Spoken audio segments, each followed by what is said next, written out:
biology. I was laughing because little face on the board, little face keeps getting more and more added onto it. First it was just a line for mouth, so I drew the bottom to make it a grin, and I just looked back up there, and now the grin has teeth. So every time I look up there, he has more added onto his face. What? No, like the little smiley face. Oh. Little smiley face. I was so confused that you were talking. It started off with just a circle and then 2 eyes and then a straight line. And so I made like a little dippy grin. And then somebody else added teeth. So it's just, the face keeps getting more added to it. Anyways. So, we talked about that. No, not that.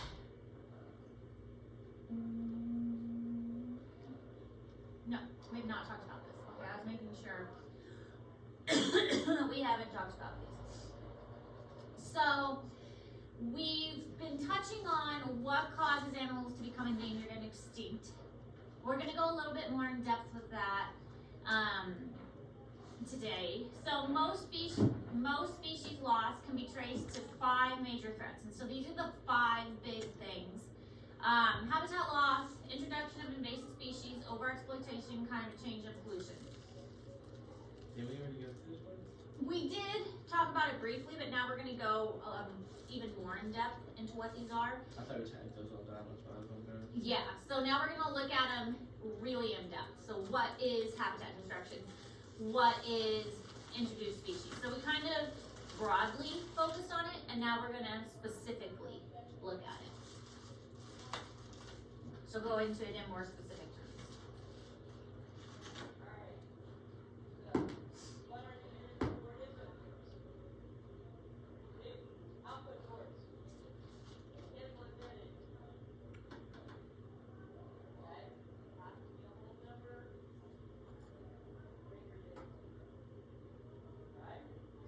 Sorry, I'm trying to pull it up. That's okay.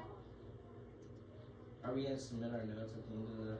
You do not need to submit your notes, but the notes will help you on the test. Because all of the stuff in red, well, most of the stuff in red will be on the test. I will say we're starting to get to the end of the notes, which means we'll be getting close to our first test. Or would we be able to use your notes for the test?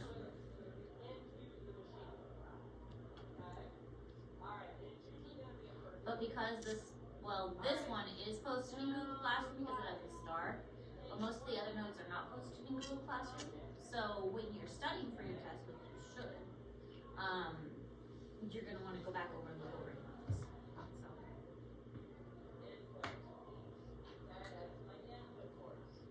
So.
So, primary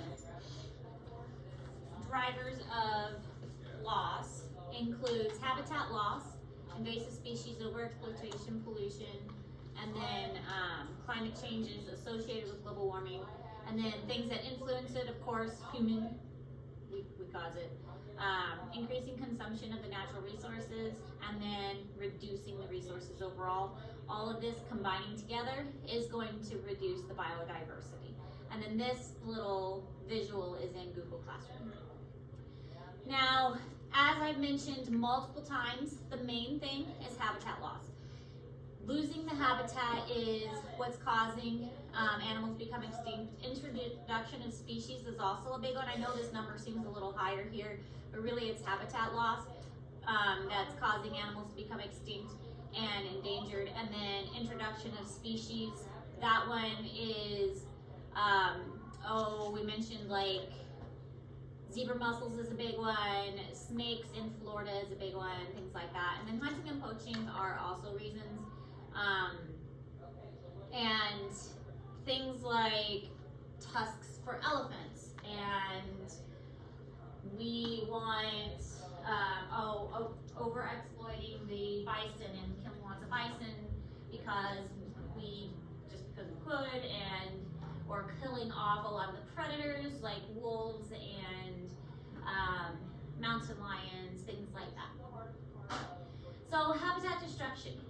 Human alteration of habitat is the single greatest threat to biodiversity throughout the biosphere or the world. They keep calling it biosphere, but it's basically the world. We're destroying everything that we touch. Part of it is because we need more space. I mean, our population is growing crazy so fast, more than any other organism out there. Our population is growing out of control. And we need room for our population to expand, but not just that, we need resources. And so we are cutting down what's left out there and cultivating it to make more resources for us. But a lot of that is also just negligence. We are not careful with the resources that are there. And that leads to us not being aware of what exactly we're doing. We build wherever we please. We build without regard to the landscape. Even something as simple as a road has really drastic consequences. So that's what a lot of it is.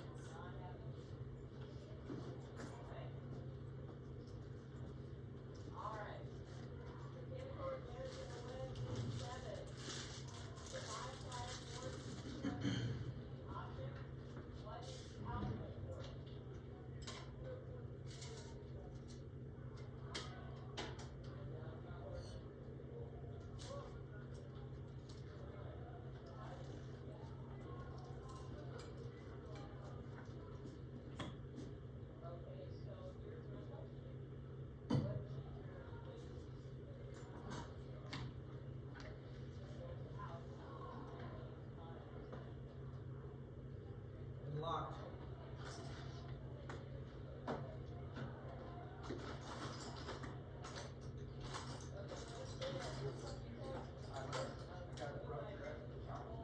Oh, okay. I was just trying to make a phone call to somebody that didn't answer. No, they didn't answer, so.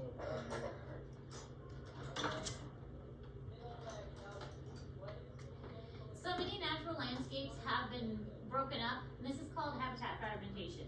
Habitat fragmentation is a really important idea because some animals do okay on the edges, but a lot of animals need a big section of undisturbed land in order to survive and be happy. But when you break up that land into smaller chunks, it makes it more difficult for them to survive, especially if they need that section that is undisturbed in order to reproduce and to live. But when you break it up by putting roads or other things right through the middle of that big undisturbed, or that big place, then they have to cross these roads. And by crossing these roads, it puts them at risk. And now they've got to face the challenge of, cars or unsafe places to get across. Then there's the issues of like polar bears as well. So polar bears use ice flows to get from one place to another. The polar bears swim, they're really good swimmers. If you go to any zoo and see a polar bear, the polar bear is often in the water swimming, and they're really good at it. They make it look really graceful. But they also get tired and need a break. So when a polar bear is swimming and need a break in the ocean, they'll get up on one of those ice float areas and just rest. Well, if the global warming is causing the ice to melt, then those ice floes are getting farther and farther apart. And so if a polar bear is swimming in the ocean, needs a break, and it takes longer to get from one ice floe to another, they're gonna get exhausted. And it makes it difficult for them to expend more energy to go from one ice floe to another. That's habitat fragmentation. They're having to use more energy to get from one ice floe to another and swim further and further between them, and they might not be able to get enough food to sustain that swimming further distances. And that's really hard for them to do. This is going, and so honestly, they may drown. They may not be able to make the swim from one area to another. And that's going to be a problem for them.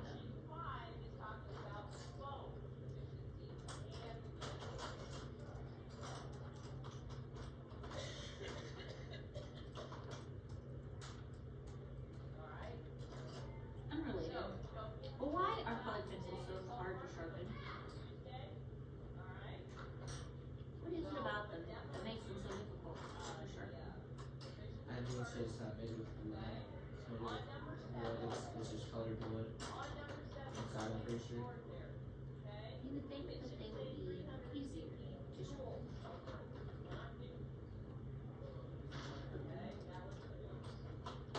With all the technology we have in the world, you would think they could make colored pencils that are easy to sharpen. They make it colored pencil sharper. Do they? Does it work though? I don't know. I know Ashley has one. I'm pretty sure it would work well. Does it work?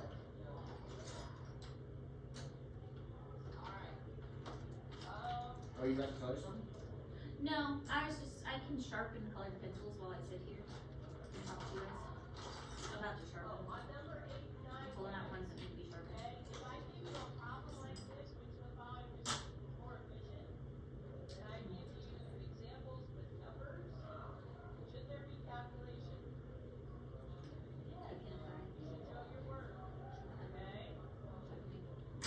I can do it. As it goes flying over and hits Hunter in the face. Hunter, if I hit you with this marker, apologize in advance. Most teachers say don't throw things in class. However, Mrs. Ayers' class, she's chucking markers across the room.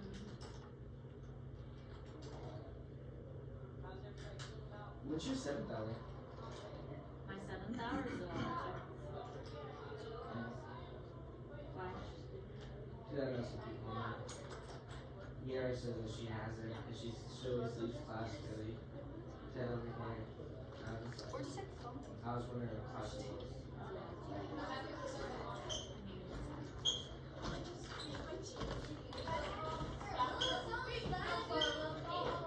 I almost asked Heidi to mirror, but then I'm like, this is Harris Burger.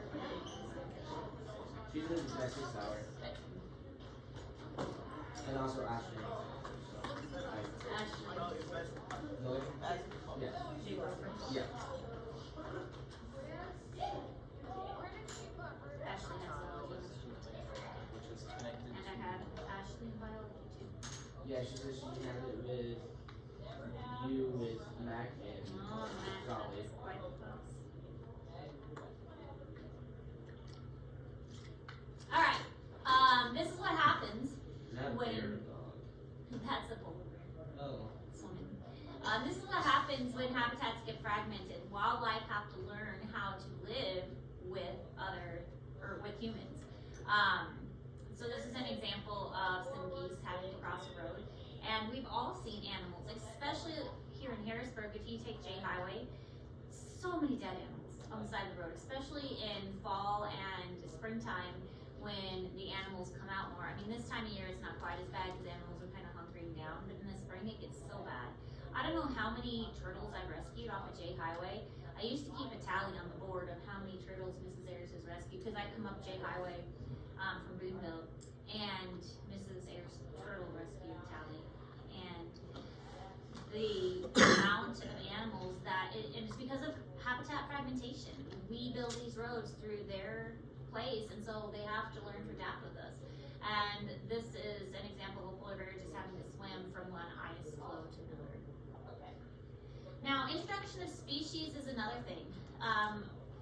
Introduced species are those that humans have brought in and moved into a space that are not supposed to be there. They are new to that region. Some of them are really, really, really good at surviving because maybe they didn't have any predators there, or maybe they're just really good at surviving. I often bring up the snakes in Florida because people like the idea of big snakes, but then they don't really realize what they're getting into. There is, the type of snake I have is called a ball python. And I wanted to bring her last semester, but I couldn't because she didn't shed. And unfortunately, she's still not shed. I'm getting kind of worried about her, actually. And she does not get very big. Ball pythons are a super amazing pet. They stay relatively small. But then at the zoo, we had what was called a boa constrictor. The boa constrictor does not stay small. There is one we called Big Mama, and Big Mama got really big. She was about as long as the table where Colton is at, all the way to here. And when you stretched her out, and she weighed a good about 50 pounds when I left. And she was getting so long that she was very difficult for me to handle because I'm not a huge person. She was not aggressive. She was the sweetest snake. But when she didn't want to do something, she didn't want to do something. Like, she didn't try and hurt you. She just didn't want to do it. And she was strong because she's a boa constrictor. And so there was one funny story I like to tell when I worked at the zoo. I used her for a program, and I was trying to put her back. Her container, like her enclosure, was on the bottom shelf on a rack. And I was trying to get her in the container, and I was trying to do it gently because I didn't want to hurt her. She's a great snake. She didn't want to go in the container. She wanted to go explore the room. And when the big snake doesn't want to do something, it is very difficult to make the big snake do something. So I was trying to get her to go back in her container. She wanted to go explore, and she got somehow wrapped around my foot, and not like hurting me. She wasn't hurting me. She just wrapped around my foot like my foot was a tree, because boa constrictors are arboreal, which means they're trees in the rainforest. They like climb around trees in the rainforest. So she thought I was a tree. She not squeezing or anything. I was in no danger. And I'm trying to get her in her cage. She's wrapped around my foot, and her head's like over here, like, I'm gonna go explore the room. And I'm like, no, you're not. You're gonna go in here. And she's like, yes, I am. And then I'm sitting on the floor trying to get her to go in her cage. She's wrapped around my leg, and I'm trying to get her gently off my foot, because I don't want to hurt her. And she's like, no, I'm gonna hold onto your foot like it's a tree. And then at this point, while I'm sitting on the floor in this animal room, trying to get the snake off my foot, my coworker comes in. Of course, he doesn't try and help me. Oh no, what do you think he does? He runs on the run. No, he loves animals too. Stands there and laughs at me. Starts laughing, because I bet I looked ridiculous, because at this point I decided the best method was to take my shoe off and try and slide her off my foot. Because she wasn't letting me unwrap her. So I was like, I'm going to take my shoe off and try and slide her gently off my foot, and maybe that would work. So I'm sitting on the floor trying to slide her off my foot. Yeah. Eventually, after he stopped laughing like he was dying, he came in and helped me, and he grabbed her head, and we managed to finagle her back in This is her. at the zoo? This was when I worked at the zoo. I don't know, you might have missed that part. I worked at a zoo for 7 years before I became a teacher. So I have a lot of zoo stories, and that's one of them. But anyways, the point is, people would get pets like that and then realize, hey, they're a lot of work, and this snake got bigger than I intended it to. And it does weird things like that. So maybe it's not best to keep it as a pet. And those kinds of snakes, like a boa constrictor, and there are some snakes like a red-tailed boa that get even bigger. So people would let them go in the wild. Well, if you let a snake like that go around here, do you think it would survive? No. It's freaking cold outside. There's no way it's going to survive in this cold weather. What is it? 27 degrees. A rainforest snake is not going to survive out there right now. It would die. How hot is it? Usually 70 to 80 So that rainforest is cold. Oh no, no. Rainforest is 70 to 80 constantly. I mean, it's around the equator, so it's never gonna get cold. Yes, that's true. I've sat rainforest cold and wet. It's wet, but it's never cold. Yeah. So it's if you let a boa constrictor loose around here, it died. But you let a boa constrictor loose in Florida, is it gonna be okay? Yeah. Heck yeah, it is. And that's what happened. People would get these boa constrictors, these big snakes, and they wouldn't know what to do with them. And so they would release them in Florida, and then they took over. And Florida is the perfect place for snakes like that. And so they became this huge problem. There were no predators for boa constrictors. They would get up in the trees, and there's nothing really in the trees that would bother them because they're tree species. And so they climbed up in these trees, and they started eating all of the native wildlife. It's an invasive species. There were no predators. And they started taking over in Florida. What's it called? There was no cold boa constrictors. Just look up snakes in Florida. And there were no natural predators for them. And it's still a huge problem. And now they do snake hunts where people can go and hunt these snakes. But they're killing the native wildlife. They're killing the native birds. There are even pictures of them killing crocodiles. No, not crocodiles, alligators. No crocodiles in Florida. Killing the alligators and things in Florida. That they are eating the alligators. That's how big these snakes are. I can't even count the amount of times that we got calls at the zoo, people wanting us to take their pets. When people got pets, they didn't know what to do with them. So what do? They called the zoo. Hey, can you take our pet? No, we can't take your pet. We can't take every single pet that people didn't want. What do people do with a pet that they can't take care of? Especially if it's an exotic pet like a snake. Nobody wants to take care of that. Isn't that crazy? Do they attack people? Yeah, they would attack a person. They eat people's dogs and cats and things too. Which one are you looking at? The one where it's eating a baby alligator. What? I didn't even see that. Did you look up eating an alligator? No. When you get a pet, do your research. Make sure it's a pet that you can take care of. Make sure it's a pet you can take care of. My ball python is gonna get this big. Totally manageable. Right now, well actually it's about this big right now, but it's only about maybe this thick right now. She's long and skinny. This one as big as this too. Well, it is deep. Ball pythons are amazing pets. I know, right? And that's just in somebody's backyard now. Ball pythons are amazing pets. Absolutely perfect. Great temperament, not gonna hurt you at all. They're like sweet little scaly babies. Why did the police have to take care of them? They have animal control. Gosh, Do your research before you get any pet. You can bet every single pet that I have, I've done my research. When I was gonna get my birds, I did a ton of research to make sure they had the absolute, I knew everything there was to know about them. How many was there? Me. That's the boa structure. The boa constrictors. They reproduce like crazy, so now there's tons. I don't know how many. Oh, they didn't get rid of them? Like in Florida, oh no. They keep reproducing in the wild. That's why they're an invasive species. They are reproducing. So they're still in the trees in Florida and all that? I ain't going back to Florida. They keep reproducing. They keep having babies. Are they still attacking people and all that? Yeah. It's a problem. That's what an invasive species does. They're like the Everglades. Yeah. Southern Florida. So it's not like in the city and all that. There might be some. I want to ask Ashley if she ever got attacked by a snake. They're not gonna come attack you, but they might go and let people touch and stuff a little bit. But anyway, that's not the only invasive species. There are other invasive species.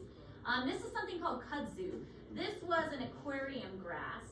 The aquarium grass that people dumped in a river, and then it, I don't know if it was a river, but anyway, ornamental. I think they might have put it on a side of a hill to control erosion.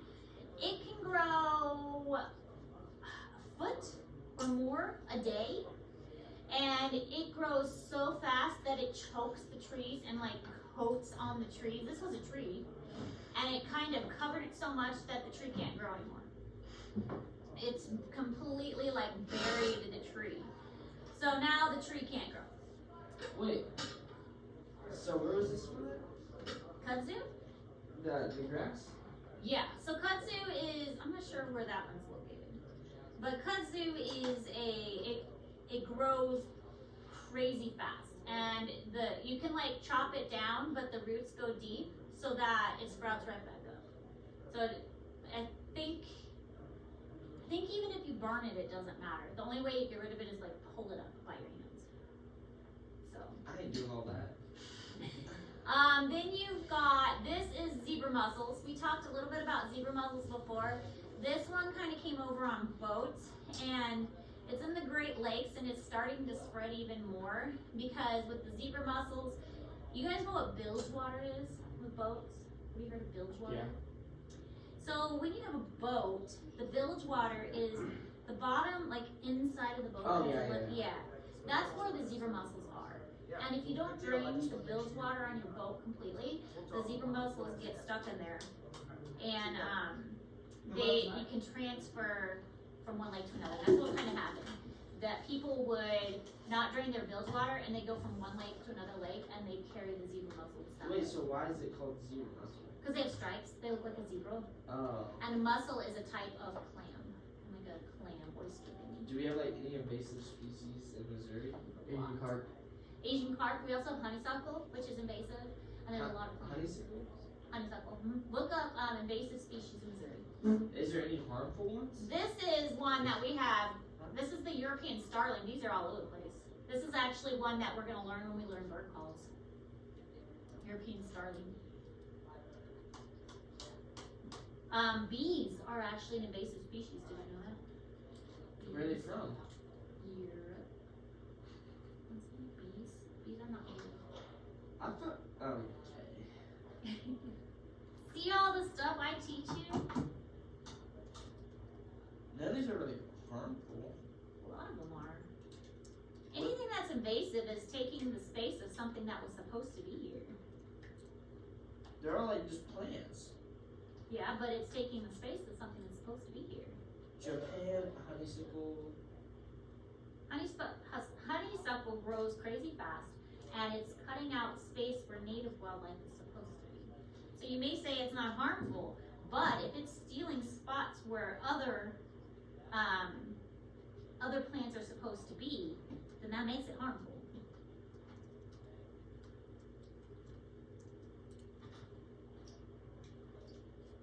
Fish is like the only thing really.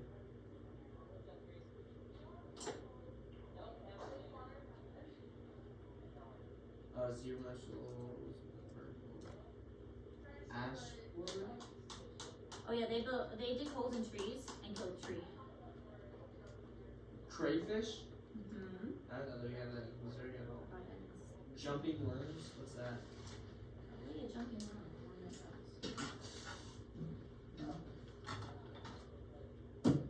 Alright, we also have overexploitation. This means that we take too much of something and don't leave enough behind.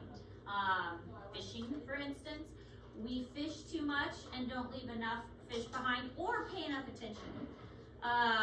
Cutting too many trees down in one area, over harvesting the trees, taking too much water from an area.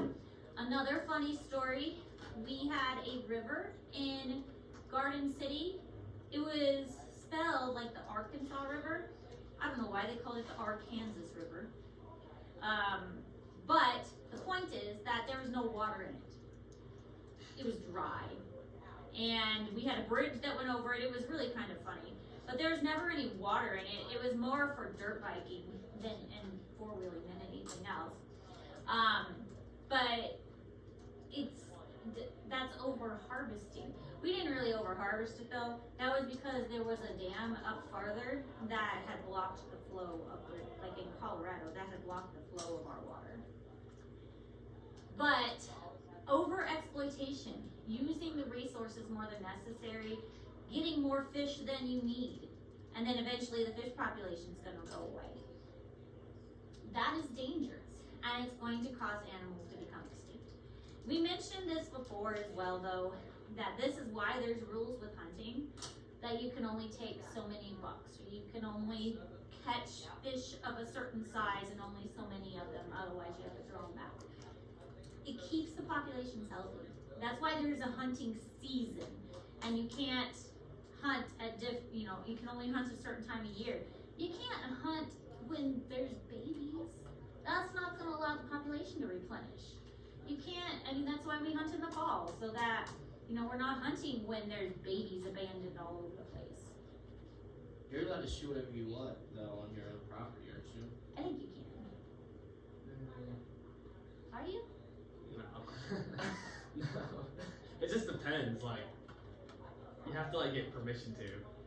Like, I'm not sure. I mean, it's like if there's a bunch of like deer eating your crops or something, you can go to the Missouri Department of Conservation and ask to just shoot any doe you want to see on your property.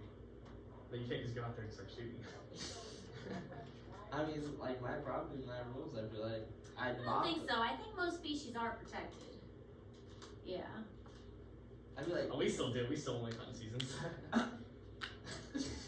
tell the animal supervisor that you shoot animals when you're not supposed to.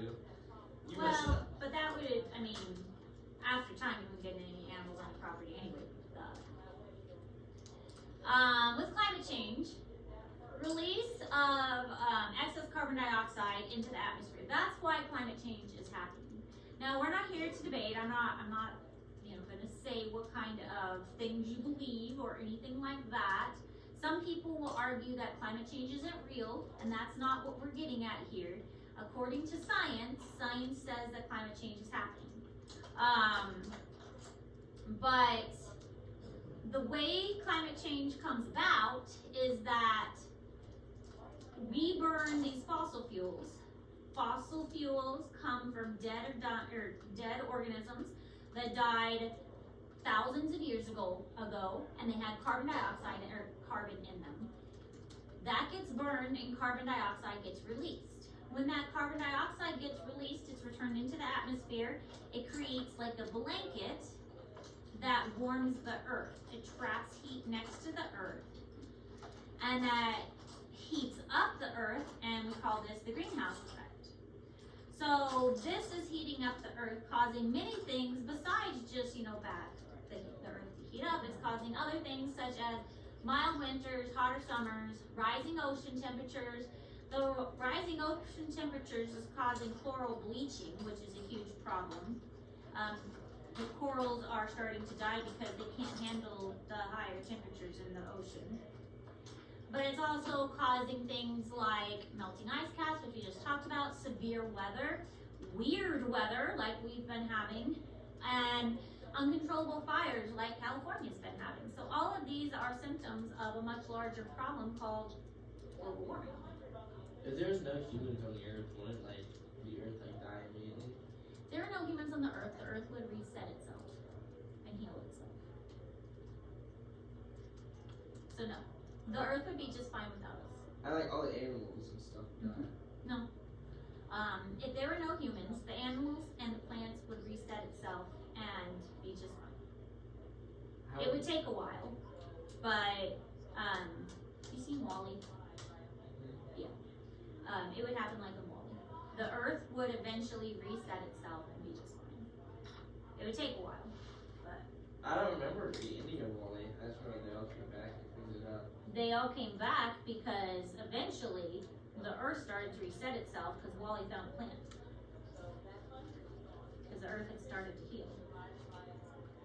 Do you think they made WALL-E as like a protest? No, WALL-E the movie was made as kind of an awareness.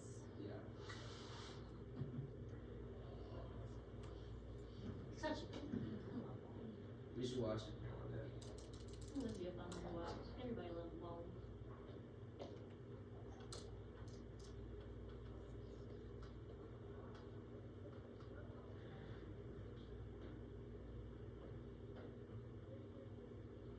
Human activities, from pollution to overpopulation, are driving up the Earth's temperature and fundamentally changing the world around us.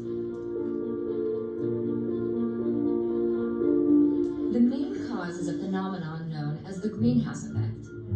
Gases in the atmosphere, such as water vapor, carbon dioxide, methane, nitrous oxide, and chlorofluorocarbons, let the sun's light in, but keep some of the heat from escaping, like the glass walls of a greenhouse. The more greenhouse gases in the atmosphere, the more heat gets trapped, strengthening the greenhouse effect and increasing the Earth's temperature.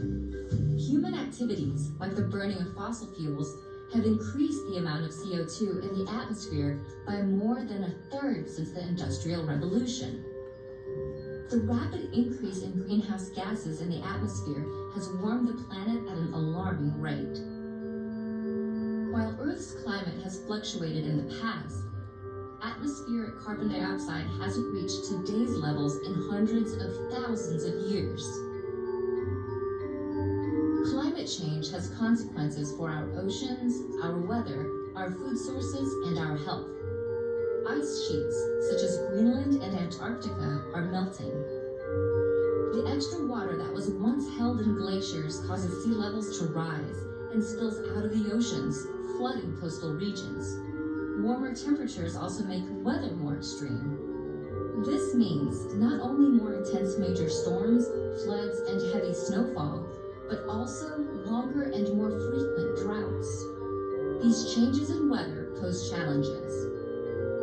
Growing crops becomes more difficult. The areas where plants and animals can live shift, and water supplies are diminished. In addition to creating new agricultural challenges, climate change can directly affect people's physical health. In urban areas, the warmer atmosphere creates an environment that traps and increases the amount of smog. This is because smog contains ozone particles, which increase rapidly at higher temperatures. Exposure to higher levels of smog can cause health problems such as asthma, heart disease, and lung cancer. While the rapid rate of climate change is caused by humans, humans are also the ones who can combat it. If we work to replace fossil fuels with renewable energy sources like solar and wind, which don't produce greenhouse gas emissions, we might still be able to prevent some of the worst effects of climate change.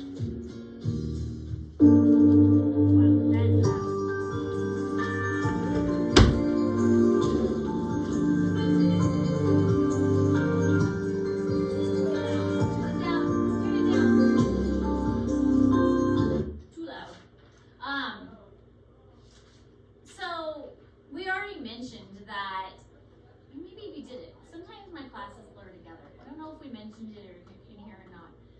Why is it difficult for us to reach a solution? Because if we do something, we can't, like some other countries probably want to do it, and also people think that just because they can't like see the problem, it's not their problem. Yeah, good. Yeah. We can't see the problem. It might not necessarily be our problem. And one of the big ones is it's hard to get all the countries on board to do the same thing. So yeah, it's not necessarily, just because our country wants to do it doesn't mean that the other countries want to do it too. These problems don't know about borders. They span lots of different borders. So yeah, let's do it. Let's fix this. Okay, but that's just one country out of many. So it's hard to get multiple countries to agree on how to fix it. Especially when they have other things like, a war going on or something that's more important than, hey, let's fix pollution. Anyways, pollution is the introduction of harmful materials into the environment, and pollution can take many forms. It doesn't just have to be trash. Usually when we think of pollution, we automatically go toward trash. And it makes sense because, when I think of pollution, I think of trash, but that isn't the only thing. Pollution can be many things besides just trash. Land, soil pollution. Plastic is a big one because plastic doesn't go away. Plastic usually just breaks down into smaller and smaller pieces. The plastic can be microscopic, and People have taken soil samples from all over the world and all kinds of weird places, and then looked at it under a microscope and then found plastic to be in the soil, just in really small pieces. There can also be water pollution where things have been dumped into water sources. And then there's also, of course, air pollution as well. But then there's other types of pollution that people don't talk about very much, such as light, noise, and visual pollution. These are types of pollution that mess with us more than you probably realize. When you guys go to sleep at night, can you sleep in a completely dark room, or do you have to have like some noise, like a noise machine or something? I have to have some noise. See, I have to have some noise. I have to have like a fan or a noise machine or something. Otherwise, it's too quiet. I don't mind a completely dark room. That doesn't bother me. But I do leave a light on because I'm a mother and my children need to be able to find me. I cannot count the number of times somebody has come in sick or needed something, and I don't want my children stumbling in the dark needing me. So I always have to have a light on, at least some kind of illumination so they can find me. But that is a form of noise and light pollution right there. So we don't even realize that we're doing it. Here are some examples. Water pollution. Factories try and find a way to get rid of stuff. It's easy for them. Do they want to pay to get rid of it properly? Heck no, that's money. Why are they, they're trying to save money, they're trying to make money. Why would they want to get rid of it properly when they can just dump it? Wasn't there a whole Simpsons episode of Lisa trying to save a pond in Simpsons, or a lake? Yeah, and then there's like one picture for like the, I forgot, like the power plants. Yeah. Juices into like this lake, and there's like a 3-eyed fish and all that. Yeah, I think I forgot how it went, but you're right. I think there was a whole Simpsons episode about her trying to save the lake. And then everybody went and swam in it and everybody got sick or mutated or something. And power plants producing air pollution. Here is just land pollution and more types of pollution. This, what has he got? Jackhammer, is that what that is? So that would be noise pollution. So different kinds of environmental pollution. We've all seen these pictures of what it looks like at nighttime with these beautiful, like, oh, look at the pretty lights from outer space. That's light pollution, actually. People don't realize that all of those lights actually disrupt animals' migration patterns. If an animal is looking at these lights from space, they actually disrupt them and get them going the wrong direction. If a bat or a bird is trying to move at nighttime, the light patterns that they're seeing will disrupt their movements and make them go the wrong way. So the light is a pollution form. And the sound, all those sound noises. My sister lives in the city, and so growing up in the city for her, she's used to the sounds. She's used to, cop car noises and street noises, and it's a sound pollution, but it's something that she's gotten used to. So if she came to some place like Harrisburg and heard like crickets and stuff and cows mooing, she would not know what to do with that.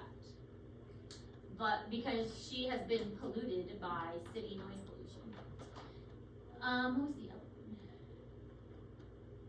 Light pollution, or visual pollution. So imagine going to Times Square and just have your senses overloaded with all of the visual stuff, like bombarded by every angle. If you've ever been to a place that there is just so much going on and there's just so much, and you're like, I can't take it. I can't take it. That would be what visual pollution is. When we went to Bourbon Street, there's people on the street, like homeless people on the street everywhere. There's people trying to scam you, so you have to pay attention to it and everything. It's kind of hard. Yeah, there's just too much, and you just can't take it all in. Yeah, too much for every angle. Alright, so we're just about out of time. The only thing due today is the timeline. Next week we'll have the paper due, the conservationist research paper. Do you think electric cars are a good thing or a bad thing? I think it depends on how efficient the electric cars are. Because even though the electric cars are not putting out exhaust, you're still having to get energy from somewhere to charge It the was electric coal car. and all that other reason. Yeah. So it depends on how efficient the electric car is. Now, as I say this, I mean, I did just buy a little electric bike for my kids for Christmas, which I plan to use around town. But I live in Boonville, which, isn't super big, and I think we'll get a lot of use out of it as the weather warms up. I think it depends on the car, it depends how efficient it is. Did Trump stop the ban on gasoline cars?